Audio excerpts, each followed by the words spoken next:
So we would like to start with how the Houthi group was able to overtake the government, and was the government capable of stopping them? Right. Right. I think in order to answer that question, I have to go back and explain a little bit about who the Houthi are, and then also think a little bit with you about the structure of Yemen. We're talking about a part of the country which was known as North Yemen during a lot of the 20th century, not a lot, but from up until 1990, Yemen was effectively split into two different countries, which were known simply as North Yemen and South Yemen, colloquially. And in North Yemen, the government, which really only existed as a modern government since around 1970, has never really controlled the country in a way that we might be accustomed to with, say, a European industrialized state.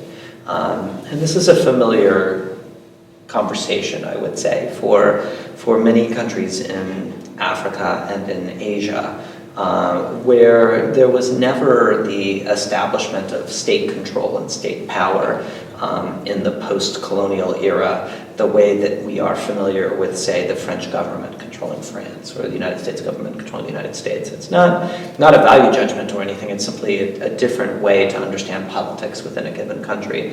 So provinces within Yemen, many of the rural provinces, you could argue, in fact, that Yemen is all rural, but many of the provinces that are far from the capital, Sana'a, have always had a degree of independence in terms of their political functionality and their political structure.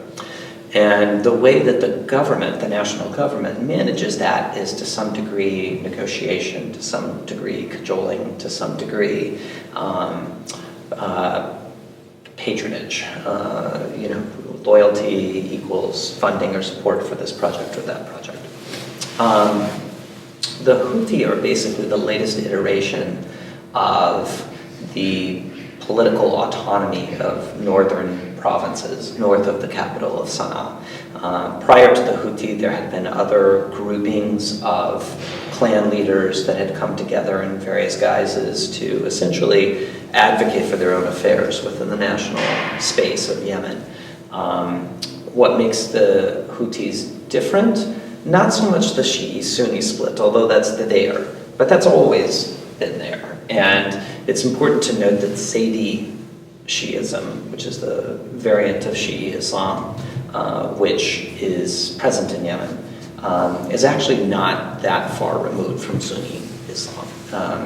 So I wouldn't say the Sunni-Shi'i split is actually the most salient variable. I would say more that they are representing their provincial interests at a time when Yemen was entering an era of instability.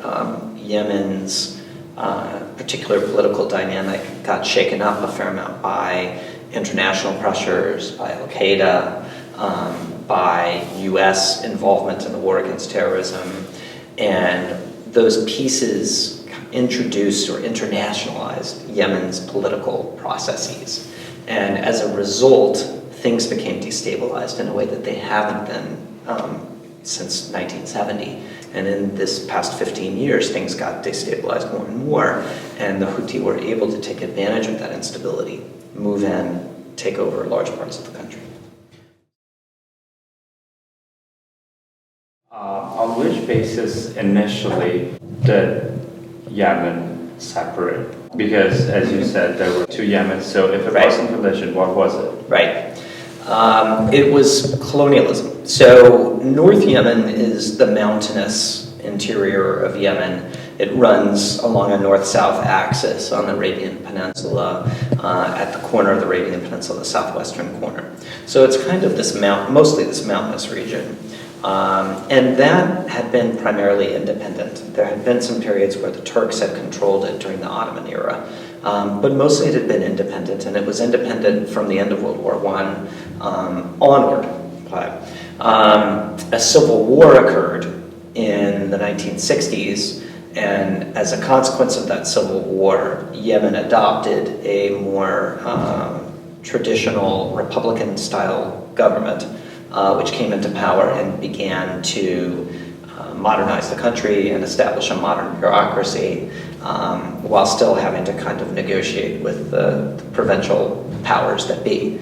But it was in the case in 1960 that the capital, Sana'a, was still a capital which had possibly only one car in it, and that was the imam's car, the religious leader at the time before the Civil War. And it was a city where you could literally close the city gates at night and put sentinels out on watch for the night. It was that contained, that traditional a city. Meanwhile, in the south, the British had taken over the port city of Aden way back in 1839 and had very slowly extended their colonial control over South Yemen, such that by the 1950s, 1960s, they were running a major operation out of that colony as a seaport and naval port and military establishment. The problem for them is that as decolonization became inevitable, the whole political structure that they had set into place to essentially be a friendly handoff of power down there fell apart in the face of a surprisingly radical, even Marxist, not even Marxist, was Marxist group that took over in 1967. So South Yemen from 1967 to 1990 became the only Marxist communist Arab state ever to exist. It was the People's Democratic Republic of South Yemen, of Yemen actually, the PDRY. At the end of the Cold War, funding and support for that government collapsed. And like many avowedly Marxist communist countries, it too shifted. And in the case of Yemen, they brokered a merger with North Yemen. But that merger has never really been socially or politically completed, if you will. On paper it exists, and North Yemen has asserted control. But there's still a number of people in the south who see themselves as being autonomous, see themselves as being independent, see themselves quite honestly as being a little bit more quote-unquote modern than those who live up north and have asserted control over the south. So that's another layer of this whole dynamic. So when you hear about a southern secessionist movement in Yemen, you're not talking about the Confederacy in the United States.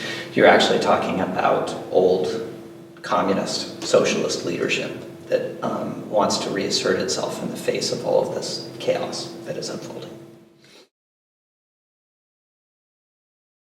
The president of Yemen from 1978 to 2012 was Ali Abdullah Saleh, who was a tank commander who seized power in a coup.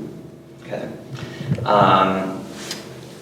Mr. Saleh was adept at Yemeni politics in the sense of negotiating, wheedling, cajoling,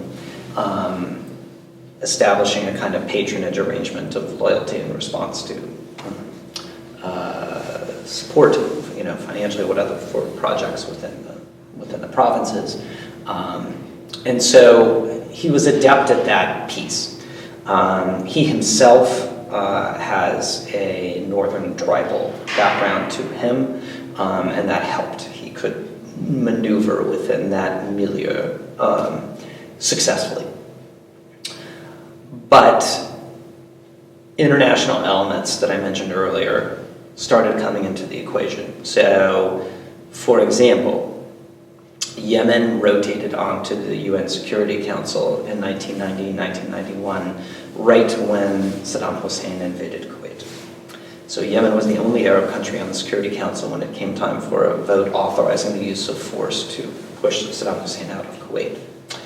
The Yemeni population was generally sympathetic to Saddam Hussein. Yemen was in a tight spot. They abstained in the vote, and as a result of the abstention of the vote, their abstention, I should say, hundreds of thousands of workers had their visas revoked from Saudi Arabia and were forced to go back into Yemen, and the U.S. cut off all of its aid. So you had an economic crisis that Yemen was facing at that moment. Then, with al-Qaeda growing in strength and with its roots in Yemen as well as in Saudi Arabia, a new dynamic began to develop such that after 9/11, the US changed its mind about what kind of relationship it wanted with Yemen, recognizing that it could be very useful to have a partnership with the government, as effective or ineffective as it could be, and so began doing drone strikes and other sorts of things in Yemen with the tacit approval of the government. But those drone strikes and the popular response to the drone strikes further created a new dynamic within Yemeni politics that Ali Abdullah Saleh was increasingly unable to manage effectively. Then comes the Arab Spring in 2011, right? The movement that began in Tunisia and spread to several Arab states demands for accountability, for responsibility, for human rights, for political rights. That movement washed upon Yemen's shores also. And at that time, Ali Abdullah Saleh essentially could not manage all of these competing pieces, and he was forced to resign. That led to what essentially became a kind of caretaker government, and people were actually optimistic about Yemen for a while because they actually had a kind of big, almost sort of like constitutional conventions, to use US historical terms, where people from all over the country were coming together and debating and thinking about ideas, and the government was supporting this. But even that, unfortunately, gradually fell apart. And so this now weakened government that hadn't ever really taken off after Ali Abdullah Saleh resigned, they were unable to handle three different movements simultaneously. One, the Houthis. Two, al-Qaeda. And three, Southern secessionists.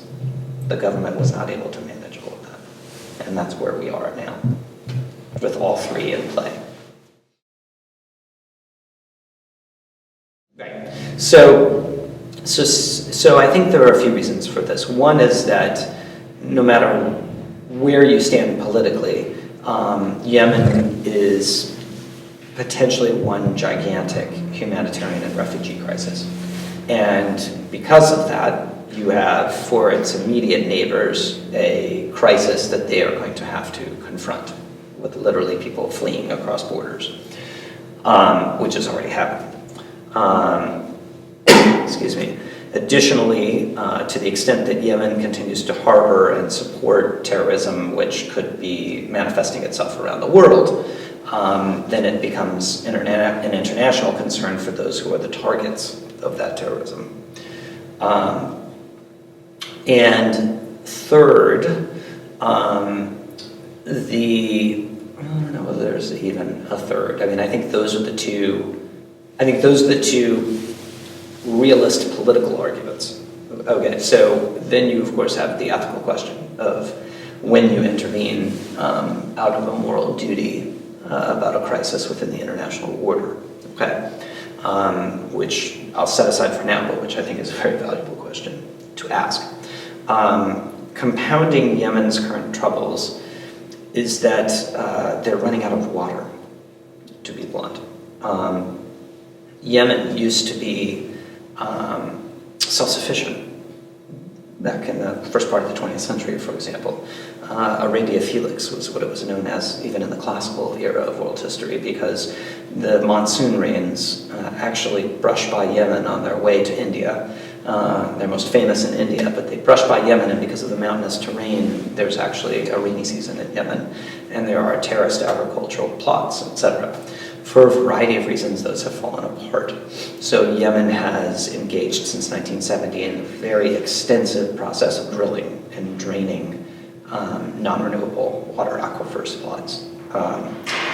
Those are running dry. Many of them have already run dry. Probably about 2/3 of the capital survives on truckloads of water that are being brought in at this point. Yemen may be the first country in the world to go dry. And that's going to create a further humanitarian crisis that these countries need to face. Now, with respect to Iran, it is true that Iran is interested in supporting the Houthis, and it is also true that that creates a huge dynamic and a problem for Saudi Arabia and those countries which are Sunni, both in spirit and also in political alliance. And so that's a concern. They do not want an Iranian proxy state at their border on the Arabian Peninsula. All that is true. But as I've explained before, the Houthi situation is sort of indigenous to Yemen in the sense of it being a provincial tribal piece. The connection to Iran is there, but it's not as strong as, say, Hezbollah would be on the Lebanese border to Israel with Iran. It's not.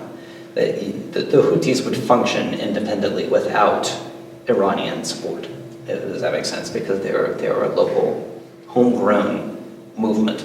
And their Shi'ism, I don't know to what extent, if they actually took over the country, let's say, I don't know to what extent their Shi'ism would be such a strong part of their identity that it would foster a really deep alliance with Iran or not.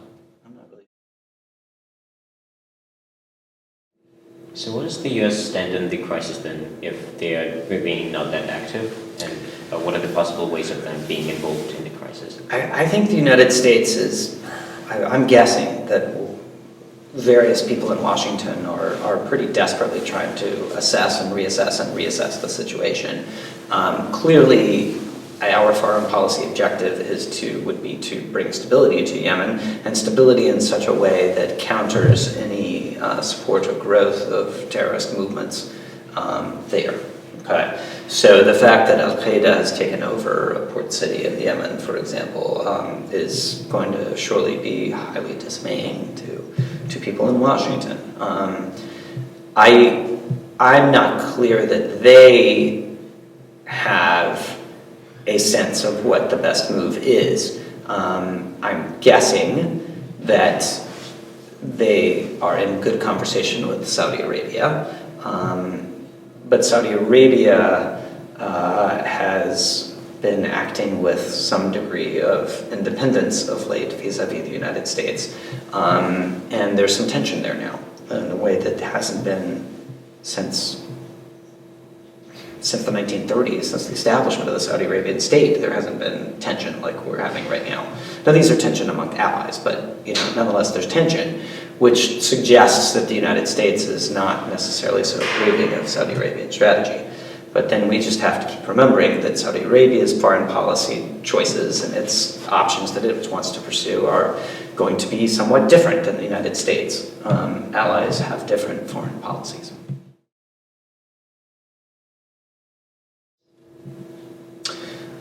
I'm sure that it wants to have a political order that is controlled by Sunni elements, that manages its border, and that functions well enough to avoid some kind of humanitarian crisis flowing into Saudi Arabia. Yemen has asked in the past to join the GCC, and it's been less than politely rebuffed. Yemen has oil, but nothing like the rest of the Arabian Peninsula. Yemen is quite poor. It has a tiny amount of oil. I'm sure that the governments in Riyadh and elsewhere, Kuwait City, etc., Muscat, are not enthusiastic about taking on the Yemeni problem any more than they have to. But they have to take it on to some extent because it's the house next door. And when the house next door is burning, that's your problem, whether you like it or not.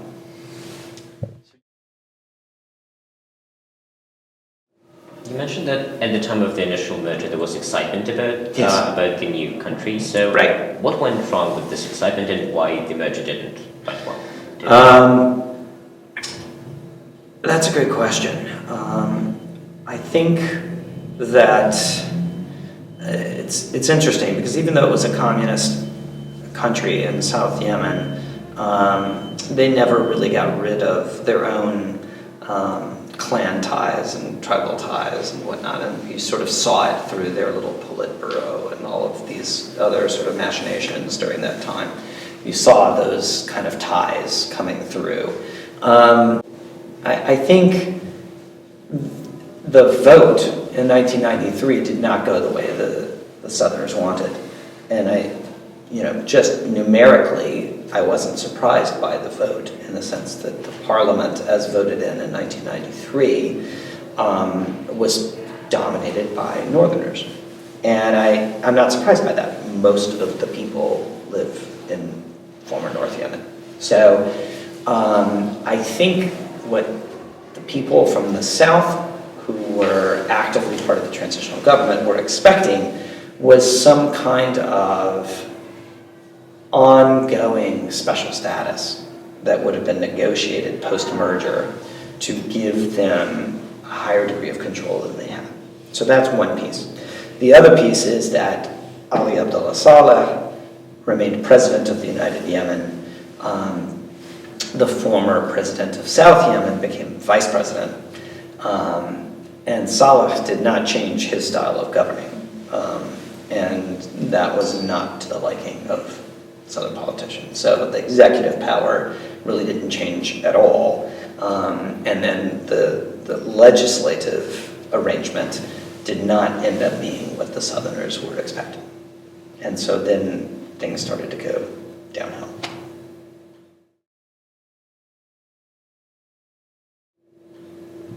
Okay, so what is your best guess for the end of the conflict?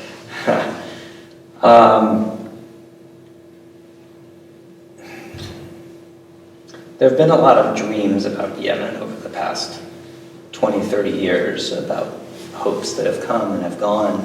The dream of Aden being a free trade port. The dreams of NGOs who have been working in the country trying to develop its local capacity.